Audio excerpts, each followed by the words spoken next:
बघा, नवी मुंबई पोलीस शिपाई भरती 2024 गणित आहे. काय 1चा वर्ग अधिक 2चा वर्ग अधिक 3चा वर्ग अधिक 27चा वर्ग बरोबर काय? त्याचा फॉर्म्युला आहे बघा. सुरुवातीच्या n वर्ग संख्यांची बेरीज बरोबर n गुणिले कंसात n अधिक 1 गुणिले कंसात 2n अधिक 1 भागिले 6. क्वेश्चन आन्सर सोल्युशन बरोबर n गुणिले n अधिक 1 ब्रॅकेट कंप्लीट 2n अधिक 1 भागिले 6. n म्हणजे सर्व. आता टोटल किती आहे? शेवटचा आकडा 27. n बरोबर 27. तर काय होईल? 27 गुणिले 27 अधिक 1 2 गुणिले 27 अधिक 1 भागिले 6. 27 गुणिले आहे 7 हा ब्रॅकेट सोडा. 27 आणि 1 28. आता या दोघांचा गुणाकार 2×14 4 आधी गुणाकार करायचा. 5 आला 1 2 3 4 आणि 5 54 अधिक 1 भागिले 6. नंतर 27 गुणिले 28 गुणिले 54 आणि 55 भागिले 6.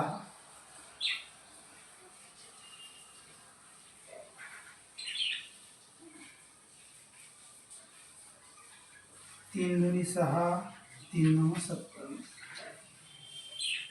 1 2 बेचूक 8. किती आलं बघा? 1 आला छेदामध्ये म्हणजे काही नाही. अंशामध्ये काय? 9 गुणिले 14 गुणिले 55. या दोघांचा गुणाकार करू. 9 36 6 4 3 9 1 9 3 11 12 गुणिले 55. 126 गुणिले 55 5 न गुणू. 5 7 30 0 8 4 3 5 3 10 13 3 8 4 1 5 5 1 6. या 5 न गुणायच्या आधी इथं फुल्य किंवा शून्य देतो. आता 5 न गुणलं तर हेच येईल म्हणजे 0 3 6. यांची बेरीज करू. 0 3 9 6 म्हणजे 6930. 6930. परंतु याच्यामध्ये 6930 हा पर्याय अवेलेबल नाही आहे, म्हणजेच पर्याय चुकीचे आहे. म्हणून याचे मार्क्स सर्व विद्यार्थ्यांना मिळतील. नंतर बघा काय म्हटलेलं आहे. खालीलपैकी कोणती मूळ संख्या नाही? आहे नाही विचारलं, नाही विचारलं, याला भाग जातो, याला भाग जात नाही, याला भाग जात नाही, याला नाही. राहिले काय? 77ला भाग जातो. कशानं? 1 7 11 आणि 77. म्हणून पर्याय क्रमांक डी 77 ही मूळ संख्या नाही. खालीलपैकी अवास्तव संख्या कोणती? आता अवास्तव संख्या कशाला म्हटलेलं आहे? याची ज्या संख्येला आपण अंकगणितीय पद्धतीने सोडवायचा प्रयत्न केला तर ती सोडवता येत नाही. लॉग टेबलच्या सहाय्याने म्हणा किंवा कॅल्क्युलेटरच्या सहाय्याने त्याला अवास्तव संख्या म्हणतात. ही सोडवता येते, ही सोडवता येईल, ही सोडवता येईल, परंतु पर्याय क्रमांक सी ही आपल्याला सोडवता येत नाही. अशा ज्या संख्या आहेत त्या अवास्तव संख्या असतात. त्याच्यानंतर बघा 4 नंबरचा क्वेश्चन. 4 नंबरचा क्वेश्चन पदावलीवर आहे. वजा 325 ज्याला आपण बॉडमास असं म्हणतो अधिक वजा 108 अधिक in bracket 25 minus in bracket 107 minus 124 bracket complete. आधी हा कंस सोडवायचा. 124 मधून 107 वजा करू. इथे 1 14 3 7 गेली 7 इथं उरला 1 इथे 0 म्हणजे किती? 17. मग बाकी सर्व जसंच्या तसं स्टेप बाय स्टेप सोडवायचं म्हणजे उत्तर येईल. वजा 107 108 अधिक 25 वजा. बघा आलेल्या उत्तराला मोठ्या संख्येचं चिन्ह द्यायचं, कारण मोठी संख्या काय? 126 124 त्याचं चिन्ह काय? मायनस, म्हणून वजा 17. आता हा ब्रॅकेट सोडवायचा आपल्याला. वजा 325 अधिक वजा 108. आता काय होईल बघा, हा कंस सोडवला तर वजा वजा अधिक म्हणजे 25 अधिक 17. आता काय करायचं? या दोघांचं अधिकचं चिन्ह आहे, यांची बेरीज करू. वजा 325 अधिक वजा 108 अधिक 7 आणि 5 12 2 5 1 2 आणि 2 4 42 वजा 325 अधिक, आता काय करायचं, वजा 108 मधून अधिक 42 वजा करू. वजा 108 42 वजा करू. 8तून 2 गेले 6, 6तून 4 गेले 6, मोठ्या संख्येचं चिन्ह म्हणजे वजा 66. मग आता हा ब्रॅकेट सोडवला, याच ब्रॅकेट सारखा बघा, फक्त इथं वजा वजा अधिक झालं तर आता इथं बघा काय होईल, वजा 325 वजा 66 फरक आहे. याचं चिन्ह समोर आहे, याचं समोर आहे. इथं काय झालं, इथं साईन होतं म्हणून वजा वजा इथं अधिक झाले. आता इथे वजा वजा अधिक होईल, परंतु चिन्ह कशाचं येईल, वजाचं. 6 आणि 5 1101, हातचाला 1, 6 आणि 1 7 आणि 2 9, वजा 391 म्हणजे पर्याय क्रमांक हे त्याचं उत्तर आहे.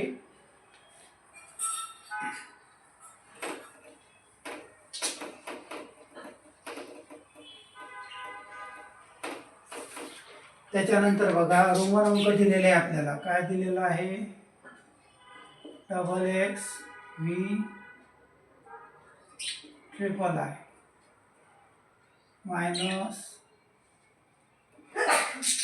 IV divided by III. बघा आता XX म्हणजे किती होता, x म्हणजे 10, XX म्हणजे 20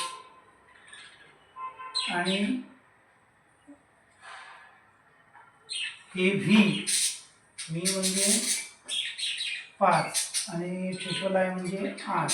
बघा 10 10 5 3 किती झाले, 10 आणि 10 20, 30 आणि 5 25, 25 आणि 3 28, 28 वजा IV म्हणजे 4, हे म्हणजे 3, 28 वजा 4 भागेला 3. जर सोडवलं आपण, मग आता भाग झाले 28 मधून 4 गेले किती राहिले,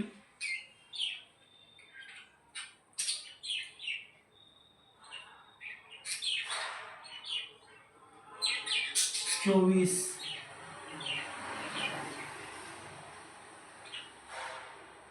24 ला 3 न भाग दिला तर उत्तर किती मिळालं, 3 8 24 आणि 8 म्हणजे 5 आणि 3 5, 1 2 3 म्हणजे हा त्याचा पर्याय असेल. याच्यामध्ये पर्याय क्रमांक 1. आता बघा याच्यामध्ये काय विचारलं, 6व्या क्वेश्चन मध्ये अयोग्य जोडी. पहिले आहे a चा घातांक 0 बरोबर आहे, बी आहे a चा पॉवर x गुणिला b चा पॉवर x बरोबर इन ब्रॅकेट a गुणिला b त्याचा पॉवर x, सी आहे a raised to the power x is equal to 1 upon a raised to the power minus x, d आहे a raised to the power x divided by a raised to the power x. बघा घातांकाचा नियम जर use केलं तर हे बरोबर आहे, हे बरोबर आहे, हे बरोबर आहे, पण हे उत्तर चुकीचं आहे. कारण घातांकाच्या नियमानुसार a raised to the power 0 याचं उत्तर हे एक येत असते. काय येत असते, 1 म्हणजे 0 येत नाही ना a येत नाही, त्याचा आन्सर काय असते, 1 असते. म्हणून पर्याय क्रमांक 1.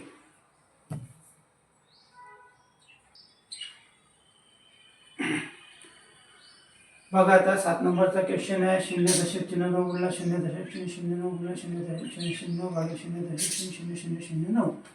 आता काय करू, सरळ आपण यांचा गुणाकार आहे, या 9चा गुणाकार करून घेऊ सरळ. बघा 9 गुणिला 9 गुणिला 9, 9 9 81 गुणिला 9, 9 1 9, 9 8 72, 9 1 9, 9 8 72.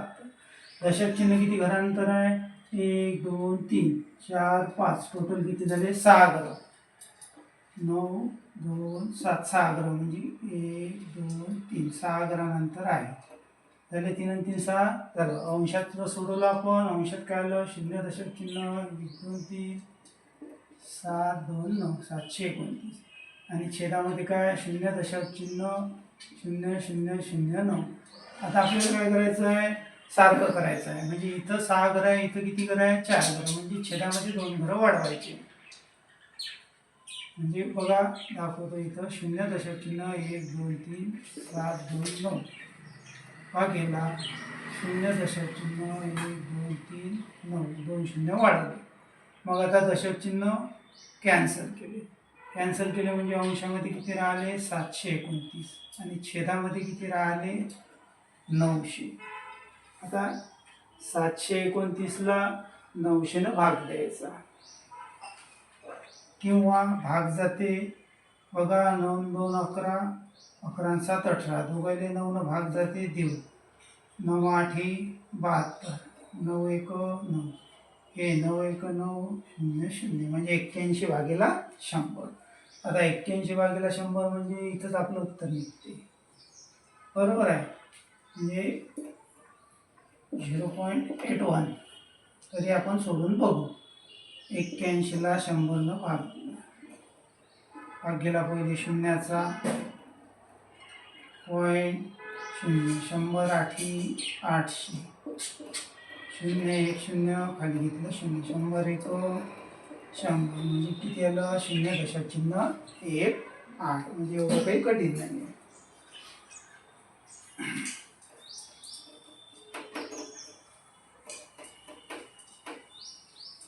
त्याच्यानंतर बघा काय म्हटलं पहिल्या नळाने वाटप 3 मिनिटात भरतो व दुसऱ्या नळाने 6 मिनिटात भरतो.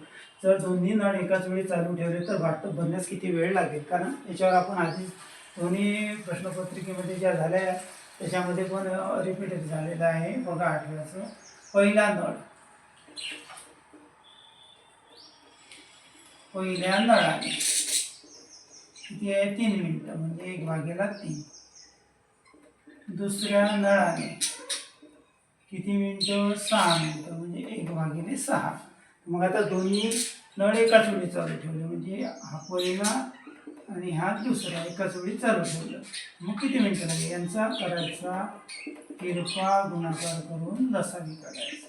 तिरपा गुणाकार करून लसावी काय बघा 1 × 6 अधिक 1 × 3 भागेला 3 × 6 6 1 6 अधिक 3 1 3 3 7 18 6 आणि 3 9 भागेला 18 भाग जाते 9 1 9 9 2 18 1/2 म्हणजेच काय करायचं हे 2/1 म्हणजेच किती मिनिटं लागणार आहे 2 मिनिटे. पर्याय क्रमांक बी. त्याच्यानंतरचा क्वेश्चन 9 नंबरचा 8 मजूर रोज 4 तास काम करून एक काम 10 दिवसात पूर्ण करतात. तर तेच काम 20 मजूर 4 तास करून किती दिवसात पूर्ण करतील. याच्यावर एक्झाम्पल घेतलं बघा. 8 मजूर 4 तास एक काम 10 दिवसात पूर्ण करतात.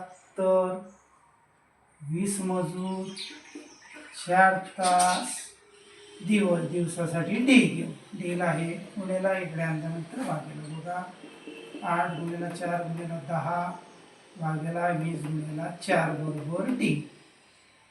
4 1 4 झालं. त्याच्यानंतर 10 1 10 2 20 2 1 2 बेचुका 4 1 4 1 म्हणजे 4 दिवस म्हणजे पर्याय क्रमांक 3. अशा पद्धतीनं भाग तोडायचे की जेणेकरून लवकर सोडवले जाते. त्याच्यानंतर बघा काय म्हटलेलं आहे ABCD यांचे मासिक सरासरी उत्पन्न 48,000 रुपये आहे. जर त्यांच्या उत्पन्नाचे गुणोत्तर 5/9 4/2 असेल तर C चे उत्पन्न किती. आता ABCD हे किती झाले 4. चौघांचं मासिक सरासरी उत्पन्न काढा. 4 जणांचं 4 जणांचे मासिक उत्पन्न काढू. मासिक उत्पन्न सरासरी उत्पन्न किती आहे 48,000 गुणिले 14 जण आहे ABCD 3 0 0 0 0 4 8 32 2 8 3 4 6 16 19 म्हणजे चौघांचं मासिक उत्पन्न किती झालं 1,92,000 रुपये. 1,92,000 रुपये. तर मग आता काय म्हटलेलं आहे त्यांच्या उत्पन्नाचे गुणोत्तर 5/9 9/4 म्हणजे ABCD यांचं 5 9 4 2 5x 9x 4x 2x cube 5x अधिक 9x अधिक 4x अधिक 2x बरोबर 1,92,000 रुपये. आता बेरीज 4 आणि 2 6, 9 6 15, 15 आणि 5 20. 20x बरोबर 1,92,000. एक्सला कशाला आहे, गुन्हेला आहे, इकडे आणल्यानंतर याला भागेला. 0 0 कटला, म्हणजेच काय राहिलं, 19,200 भागीला 2. 19,200ला 2 भाग दिली. 19,200 भागीला 2 2 मग 18. 1 0 12 किती शून्य उरले 2, म्हणजे 9,600. एक्स बरोबर काय आलं, 9,600 रुपये. हे आलं एकाचं उत्पन्न. पण आता हे आलं एकची व्हॅल्यू. आता आपल्याला गणितामध्ये काय विचारलं, तर सी चे उत्पन्न किती. आता सी साठी काय घेतलेलं आहे आपण, 4x. बी चे विचारलं असतं तर 9x, डी चं विचारलं असतं 2x, ए चं विचारलं असतं 5x, परंतु सी चे विचारलं 4x. म्हणजे 4 सी बरोबर आहे 4x. 4 गुणिले x ची व्हॅल्यू 9,600. 4 0 0 4 0 0 4 7 24, 4 8 4 2, 4 9 36 आणि 2 38,400 रुपये. म्हणजे पर्याय क्रमांक बी. अशा पद्धतीनं सोडवायचे.